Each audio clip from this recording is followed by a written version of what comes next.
सलातुल्लाह सलामुल्लाह अला त्वाहा रसूलिल्लाह सलातुल्लाह सलामुल्लाह। ये एक छोटी सी झलक है लक्षद्वीप के उस कल्चर की जिस कल्चर पर आरएसएस और संघ हमला करना चाहता है, जिस कल्चर को नेस्तो नाबूद करना चाहते हैं। और यही वजह है कि गुजरात के उस संघी को यहाँ पर एडमिनिस्ट्रेटर बनाकर भेजा गया है जो गुजरात में गृह मंत्री था। इसके यहाँ पहुँचने के बाद लोग परेशान हैं। जिस तरह से इस संघी मानसिकता वाले शख्स ने, जिसको नरेंद्र मोदी का करीबी कहा जाता है, यहाँ पहुँचने के बाद इसने अपनी साजिशों पर काम करना शुरू कर दिया है। और जिस तरह से इस बेहतरीन कल्चर को, जहाँ पर तमाम लोग बहुत ही शांति के साथ रहा करते थे, अब उनके इस माहौल को अशांत करने के लिए एक बड़ी प्लानिंग के तौर पर केंद्र के ज़रिए, गृह मंत्री अमित शाह के ज़रिए, मोदी के ज़रिए पटेल को भेजा गया है। पटेल का बैकग्राउंड मैंने अभी भी बताया कि पहले वो गुजरात का होम मिनिस्टर था, जिससे आप अंदाज़ा लगा सकते हैं एक ऐसा राज्य जिसको नफ़रत की फैक्ट्री कहा जाता है, जहाँ से नेता नफ़रत सीख करके देश में आते हैं और जिसका नमूना आप पिछले 7 साल से देख रहे हैं।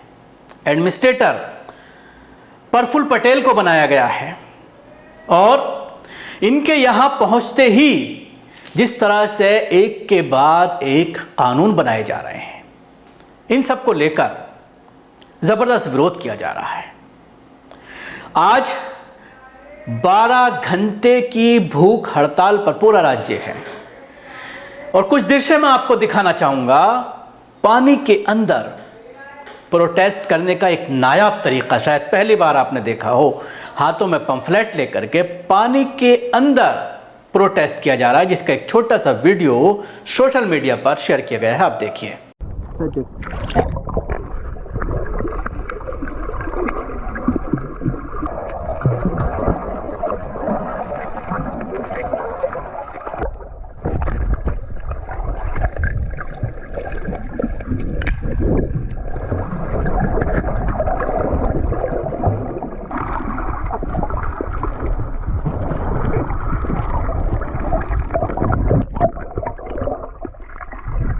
तो ये प्रदर्शन जो पानी के अंदर हो रहा है, ये एक नायाब तरीका है। इसके साथ ही 93 पूर्व नौकरशाहों ने प्रधानमंत्री नरेंद्र मोदी को एक खत लिखा है, जिसमें यह जिक्र किया गया है कि किस तरह से यहाँ पर 60 से 65 हज़ार की जो आबादी है, जिसमें 93-94% मुसलमान हैं, बाकी दूसरे धर्म के मानने वाले हैं, किस तरह से यहाँ पर शांति के साथ रहते हैं, मजहबी आज़ादी यहाँ पर लोगों को है।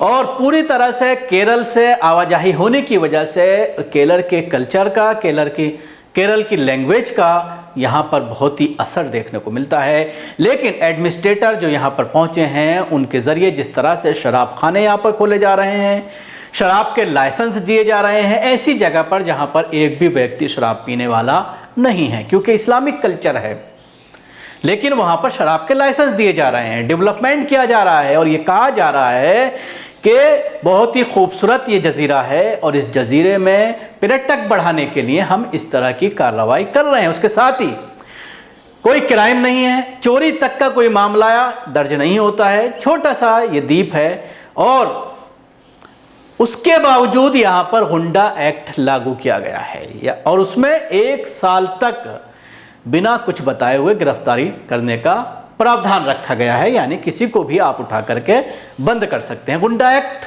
जिस तरह से उत्तर प्रदेश में जिसका इस्तेमाल किया गया लगातार, उसके बाद जिस तरह से एनएसए का इस्तेमाल योगी आदित्यनाथ के जरिए किया गया, और इन दोनों एक्ट का खास तौर से दलितों पर और मुसलमानों पर उत्तर प्रदेश में आजमाया गया। अब इसका सफलतापूर्वक प्रयोग करने के बाद ऐसा लगता है कि बीजेपी अपने जहाँ पर भी बीजेपी के हाथ में है वहाँ पर इन एक्ट को लगा करके इमरजेंसी के हालात पैदा करना चाहते हैं, ताकि कोई भी सरकारों के खिलाफ अगर आवाज़ उठाए, अगर कोई भी प्रदर्शन करे, सरकार की नीतियों पर अगर कोई बोले, तो उसके ऊपर इन एक्ट्स का इस्तेमाल करके उसको सलाखों के पीछे पहुंचा दिया जाए, और ताकि कोई आगे बोलने की हिम्मत न जुटा पाए। ये तो थे कुछ कानून जो वहाँ पर लगाए गए हैं, लेकिन एक और मामला मुसलमानों के लिए काफ़ी परेशान कुन है, जिससे लोग परेशान हैं। 2 मसाजिद को नोटिस दिया गया है एडमिनिस्ट्रेटर के ज़रिए कि आपको इन मसाजिद को खुद ही खाली करना होगा। एक मस्जिद है कवर रेडी एडमिन ब्लॉक के पास, इस मस्जिद को बताया जा रहा है कि इसको नोटिस दिया गया है और ये कहा गया है कि एडमिन ब्लॉक का एक्सपेंशन होना है, यानी एडमिन ब्लॉक को बढ़ाना है, जिसकी वजह से इस मस्जिद को शहीद करना पड़ेगा। दूसरा मामला इंदिरा गांधी हॉस्पिटल का है। यहां पर यह कहते हुए नोटिस दिया गया है कि इसके बराबर वाली रोड जो अभी 2 मीटर की है, इस रोड को अब 14 मीटर का किया जाएगा, इसलिए इस मस्जिद को भी शहीद करना होगा, इस मस्जिद को भी ढाना होगा। तो इन 2 मसाजिद को नोटिस देकर के एडमिनिस्ट्रेटर ने इन मसाजिद को गिराने के ऑर्डर कर दिए हैं। अब सवाल यह खड़ा होता है कि क्या अब बीजेपी शासित राज्यों में, जहां जहां पर बीजेपी की सरकारें हैं, वहां पर अब सीधा मसाजिद को निशाना बना करके, जिस तरह से उत्तर प्रदेश में 3 मामले सामने आ गए हैं, बाराबंकी, खतौली और लखनऊ का। दिल्ली में 6 मसाजिद पर तलवार लटकी हुई है शहीद करने की, सेंट्रल विस्टा प्रोजेक्ट के नाम पर। अब लक्षद्वीप का मामला सामने आया है, जहां पर 2 मसाजिद को निशाना बनाया जाना है। तो क्या अब इलेक्शन जीतने के लिए मसाजिद को शहीद किए जाने की प्लानिंग बीजेपी आरएसएस के जरिए रची गई है, जिस पर वो अमल करते हुए उत्तर प्रदेश से नजर आ रहे हैं। अब ऐसे में सवाल ये खड़ा होता है कि ये मामला, अगर बाराबंकी मस्जिद की बात करें तो मार्च से चल रहा था और मई में 20 मई को जाकर के इस मस्जिद को शहीद किया गया। इतना लंबे समय तक कानूनी प्रक्रिया चलती रही, नोटिस दिया गया, उसके बाद गिरफ्तारियां हुई, लोगों ने प्रोटेस्ट किया, 125 से ज़्यादा लोगों को गिरफ्तार किया गया, जिनमें से अभी भी 20-25 लोग सलाखों के पीछे हैं, जिनकी जमानतें नहीं हुई हैं। तो ऐसे में बीच में लॉकडाउन नहीं था, तो उसके बावजूद लोग जो अपने आप को ये कहते हैं कि हम बड़ी बड़ी तंजीमें मुसलमानों के लिए चला रहे हैं, बड़े बड़े इदारे मुसलमानों के लिए चला रहे हैं, या कुछ जो काफ़ी एक्टिव हैं मुस्लिम इश्यूज़ पर, तो इस पर ध्यान क्यों नहीं गया, क्यों प्रोटेस्ट नहीं किया गया, क्यों कोर्ट का दरवाज़ा नहीं खटखटाया गया, क्यों कोर्ट का दरवाज़ा नहीं खटखटाया गया, ताकि समय रहते इस मस्जिद को बचाया जा सकता। अब जब मस्जिद शहीद हो गई, वहाँ पर पार्क बना दिया गया, तो उसके बाद कोर्ट का दरवाज़ा खटखटाया है और कोर्ट से जिस तरह से अभी बैन लगा दिया गया है उन लोगों की गिरफ्तारी पर, जिनको ये कहा गया एडमिनिस्ट्रेशन के ज़रिए कि इन्होंने फर्जी कागजात बना करके यहाँ पर इस मामले को दूसरा रुख देने की कोशिश की, और जिस तरह से रातों रात वहाँ पर डेमोलिशन की कार्रवाई की गई, मलबे को उठा करके वहाँ से बिल्कुल ख़त्म कर दिया गया, और एडमिनिस्ट्रेशन बार बार ये कहता रहा कि यहाँ पर कोई मस्जिद नहीं बल्कि आवासीय परिसर थी। 20-21 तारीख को ये डेमोलिशन की कार्रवाई चली पिछले महीने, और 31 तारीख तक हाई कोर्ट ने बैन लगाया हुआ था कि कोई भी मस्जिद शहीद नहीं की जा सकती, कोई भी गैर कानूनी इमारत, चाहे वो गैर कानूनी हो या विवादित हो, उसको डेमोलिश नहीं करना है। लेकिन उसके बावजूद कानून को हाथ में लिया गया। अब जिस तरह से दिल्ली की मसाजिद को लेकर एक मुहिम चलाई जा रही है, तो ऐसे में ज़रूरत इस बात की है कि समय रहते मुसलमानों को आगे आना होगा। इस तरह की जो कार्रवाइयाँ की जा रही हैं कि मसाजिदों को निशाना बनाया जा रहा है, 100 साल पुरानी मस्जिद को तोड़ दिया जाता है, हंगामा किया जा रहा है लखनऊ में एक मस्जिद में, जिस तरह से मस्जिद के बाहर मूर्तियाँ रखी गई और हंगामा किया गया, तो ये एक बहुत बड़ी साजिश है।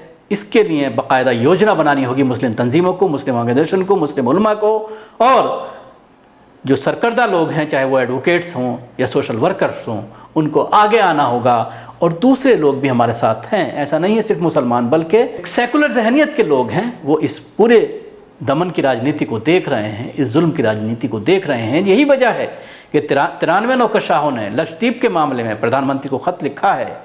लेकिन देखने वाली बात यह होगी कि क्या इस पूरे मामले में कोई एक्शन सरकार के ज़रिए लिया जाता है, या फिर जिस तरह से आरएसएस के ज़रिए जो एक पूरी ये लिखा गया है कि किस तरह से उत्तर प्रदेश को जीतना है, इस पर अमल करते हुए नज़र आते हैं। मैं आपसे जानना चाहूँगा कि आप कमेंट्स बॉक्स में जाकर के हमें ज़रूर बताएं कि क्या इस सब मामलों में मुसलमानों को आगे नहीं आना चाहिए, क्योंकि अभी शुरुआत है। अगर शुरुआत में भी आवाज़ नहीं उठाई गई तो शायद हम दावत दे रहे हैं कि और मसाजिदों को निशाना बनाया जाए। कमेंट्स बॉक्स में जाकर ज़रूर बताएं, उसके साथ ही बेल आइकन ज़रूर दबाएं और सब्सक्राइब करना ना भूलें। धन्यवाद। सभी अहम खबरों के लिए न्यूज़ MX को सब्सक्राइब करें, साथ ही बेल आइकॉन को जरूर दबाएं। लाइक, शेयर, कमेंट करना ना भूलें।